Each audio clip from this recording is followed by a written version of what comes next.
that building this American-Mexican border will help somehow to protect Americans from illegal drug flow from Mexico?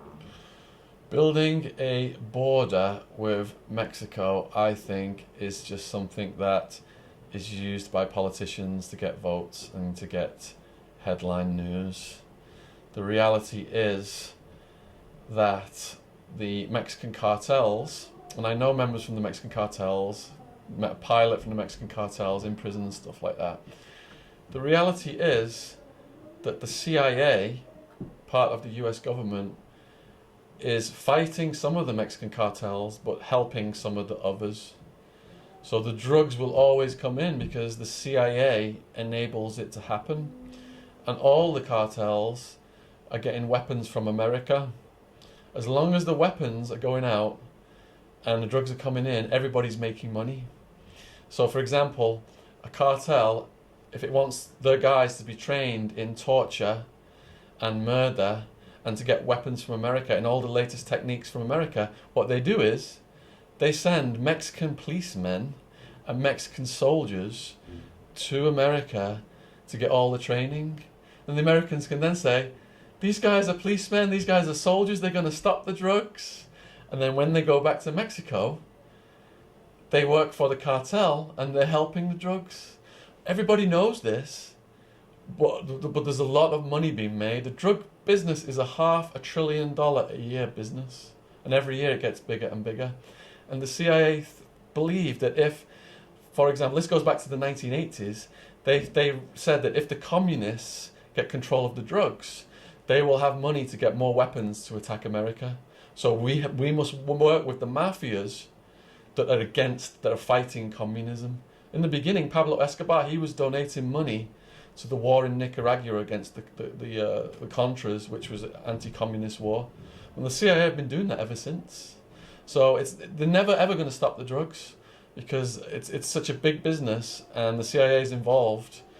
And that's why it's kept as a black market, because if they made it all legal, there would be no black market and this all would end. They don't have to build a wall. So all they got to do is make drugs legal, and all this over 100,000 people dead in Mexico, war on drugs, it would all end. But they will never make it legal because they know all those profits from fighting the war on drugs and smuggling the drugs will go away. It's one of the most profitable things for corrupt CIA and corrupt politicians to make money off, and corrupt police as well. Are there any facts, evidences for this? Yeah. Can you recall? Okay, Gary Webb was the journalist who found out that the crack epidemic in America, the cocaine coming in, a vast amount of that cocaine coming in, was coming in through the CIA. It was coming in from South America, and it was going to an airport in Arkansas called Mena. And I've actually written a book on this subject called American Made. And the governor of Arkansas at that time was Bill Clinton. And the CIA had the power over the operation, and the guy who was in charge of that was George H.W. Bush. So George H.W. Bush basically was the biggest mafia kingpin and biggest drug dealer of that time. But in the face of the public, he was saying he was putting all these people in prison for drugs because of this war on drugs, and he was saving young people. When actually through the CIA, he was bringing the drugs in. It's all documented by Gary Webb, the journalist, if anyone wants to Google it. Gary Webb, they discredited him, they hounded him, the CIA had him followed, and in the end he was found dead from suicide, they said, but with 2 bullets to the head. Can you tell a bit more about ecstasy business that you were involved in before your imprisonment?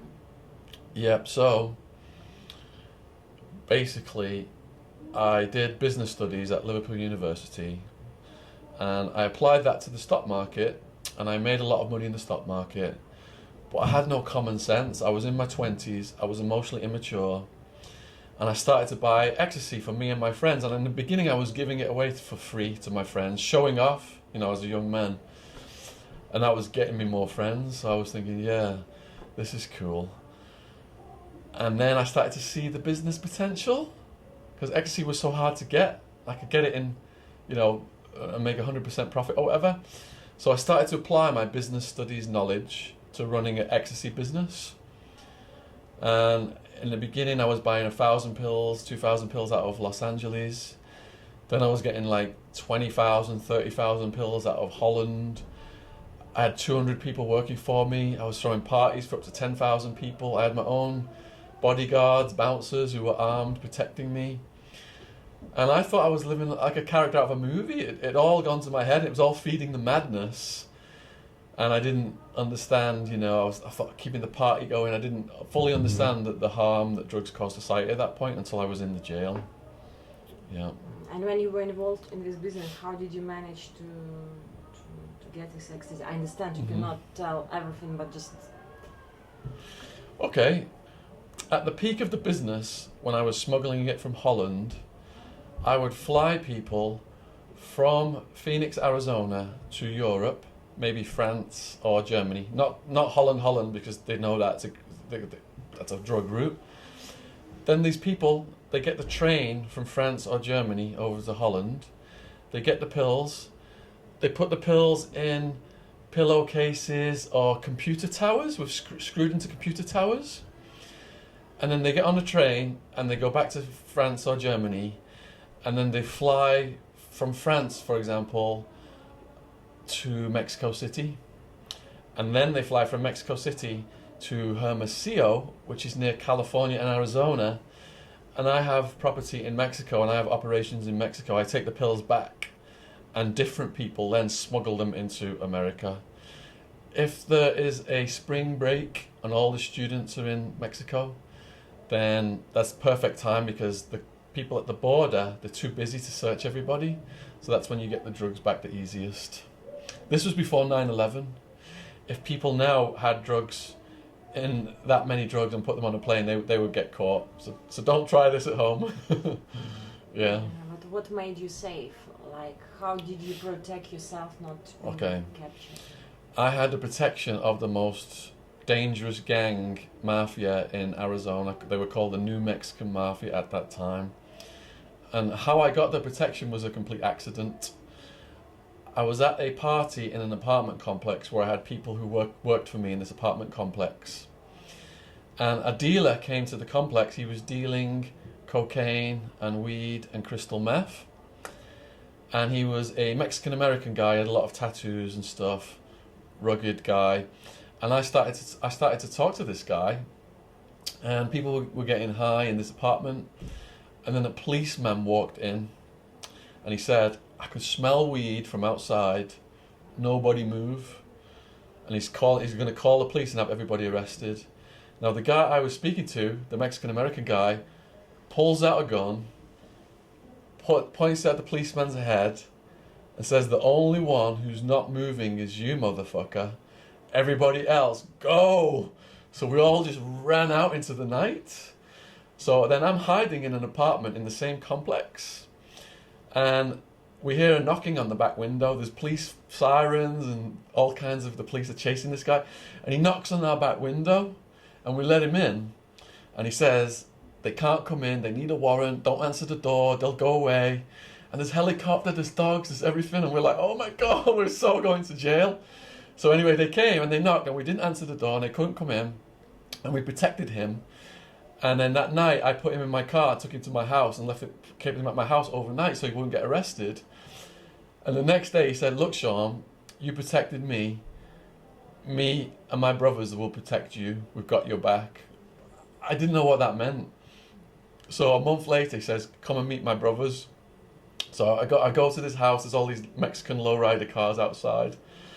There's these big tattooed Mexican Americans with, all these prison tats on their arms and wife beater shirts and shorts and looking at me like none of them smiled. They all look very mean.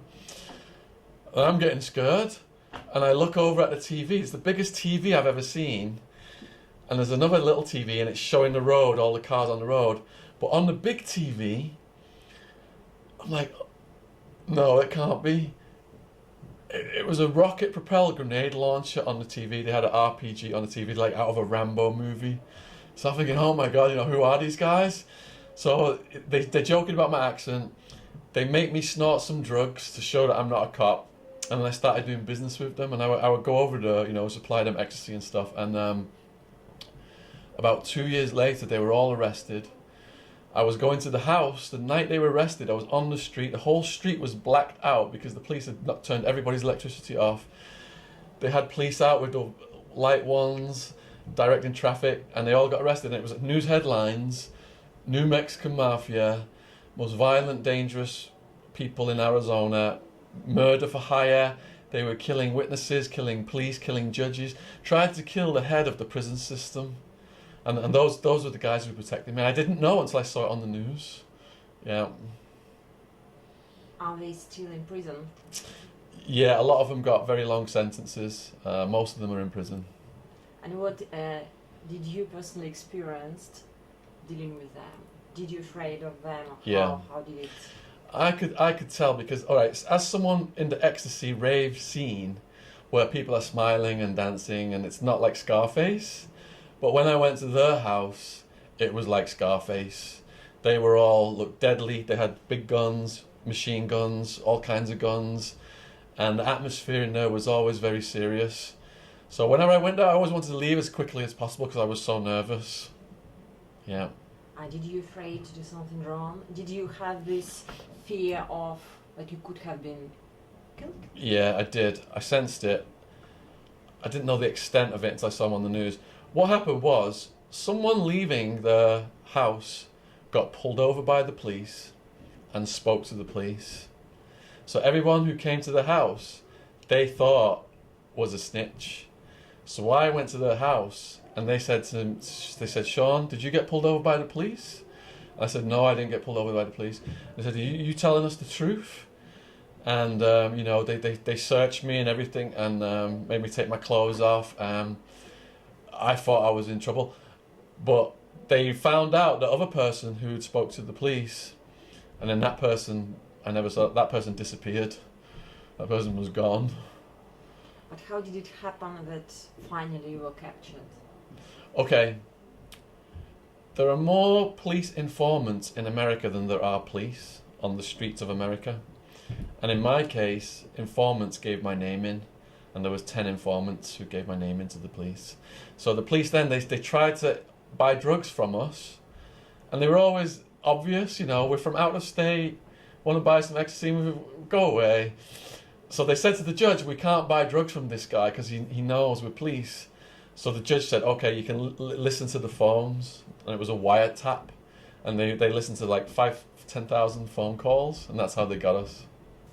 Because I had my own bouncers, like 30 guys with guns and tasers and stuff, I felt quite safe. Because in the rave scene, when I arrived, there was little gangs that were competing against each other.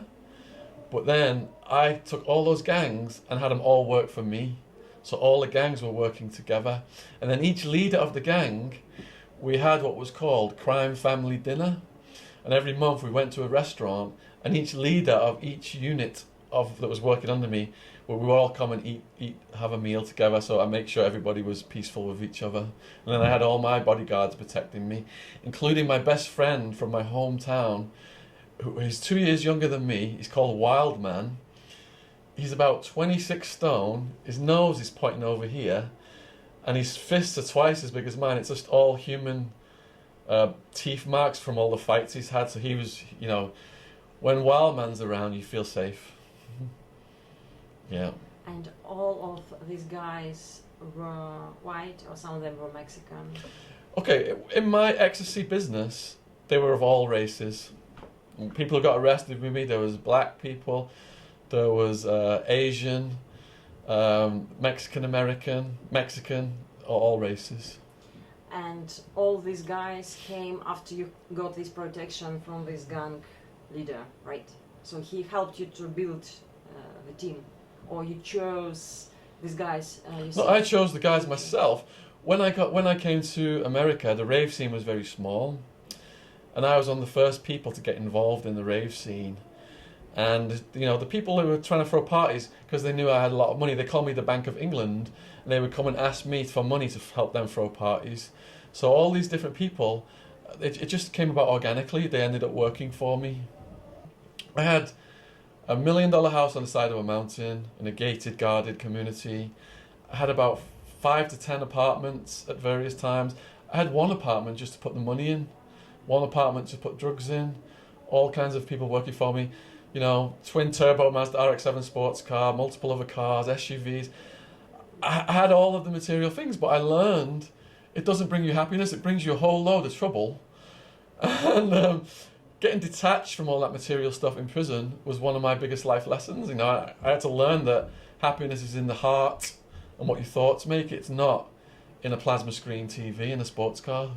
So what were your thoughts about when you were possessing all this? When I possessed all these material things, I thought I was like a character out of a movie. I had this big house on the mountain, like Scarface.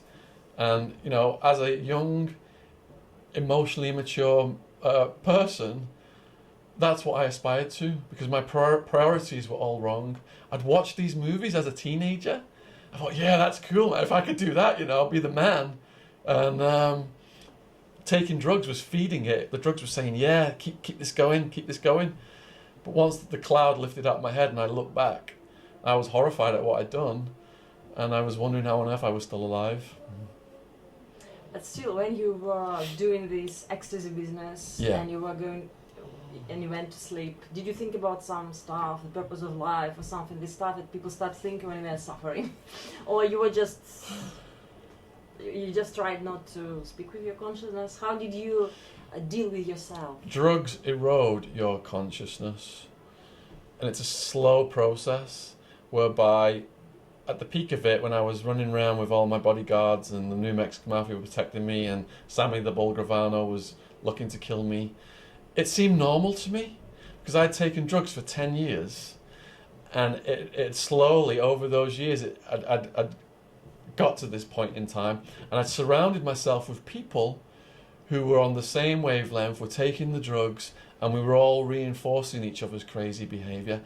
There was no one sober taking a look at us saying, hey Shaun, you need to put the brakes on. And I wasn't capable of doing it because the cloud in my head that drugs had put there had scrambled my decision-making processes. The cops put a virus in my computer called a NetBus Trojan horse, which showed them everything. And then the day I got arrested, the cops took all my money. Can you tell a bit more about Pablo Escobar, if you have time? Yeah, Pablo Escobar. Why have you decided to write this book? Mhm. And have you ever had a chance to meet somebody from his team, or what? Well, I've met people from the Mexican cartel. Okay, so I wrote books about myself for several years. And then something clicked in my brain and I thought to myself, you're not that important. You need to start writing about things that are bigger than you. So I wrote about Pablo Escobar. It's got a lot of interest worldwide, and my Pablo Escobar book, Beyond Narcos, was an immediate bestseller. Now, as someone who's been in the drug business and served time, you know, I've got an interesting perspective to write about that kind of material. And the further I researched it, you know, I came to realize that drug laws created Pablo Escobar. If cocaine wasn't illegal, there would be no black market. He would have never been able to make profits from cocaine like he did. The other thing is as well, the government said when they took Pablo Escobar down, when they killed him, or he shot himself behind the ear, that's what his family say, which is what I believe, because he didn't want to get taken alive. They said Pablo was smuggling 90% of the drugs into America. So when he died, what happened with the cocaine going into America? Did it stop? It increased. And that's because the CIA was also bringing drugs in at that time, and the CIA was working with the Cali cartel, Pablo's main competition, who were also bringing drugs in, and the Castaño brothers, who formed a death squad with the help of the CIA to help wipe out lots of Pablo's family and friends. They were also bringing the cocaine in. So the war on drugs is a complete lie. George H.W. Bush said, yeah, Pablo's bringing 90% of the cocaine in. Pablo's dead, it should have gone down, but it didn't, it increased. And then the Cali cartel, same thing. They took the Cali cartel down, the cocaine increased. Because these people are used as scapegoats for people like the CIA and other criminal organizations who are bringing the drugs in as well. There is a deep undercover DEA agent called Michael Levine, and he was in South America infiltrating all kinds of drug organizations. And over the years, he lost his brother, and I think he lost his son to drugs. And he got to the point where he didn't care anymore about what he said to the public, and he decided to tell the public the truth. And he said every time he investigated someone in the Mafia that was near the top of a certain organization, the CIA would come in and say, it's in the interests of national security that you stop this investigation now. What is it for you, happiness inside? How can we understand it? I thought that making money would give me happiness, and what I learned was helping other people gives you happiness. It's good for your karma. You know, a year in the jail, first year I was pining for all my material stuff back and my lifestyle back, but once in the second year, when I was on the verge of committing suicide, I started to see that prisons weren't full of paedophiles and rapists and murderers. That's a small percentage that the public are frightened of by the media. It was mostly low-level drug users, mostly vulnerable people, the biggest house of the mentally ill. And hearing their sad stories, it opened my heart to what was going on. I started to read their legal paperwork, help them write home in Spanish, and then write down what was going on to expose what was going on. And by helping other people, that stopped my ego, and it gave me a sense of satisfaction. So I've tried to increase that now. I've come out of prison. I do over 100 talks a year across the country, speak to 10 to 20,000 students a year, and I scare them in the hope they won't do all of the silly stuff that I did.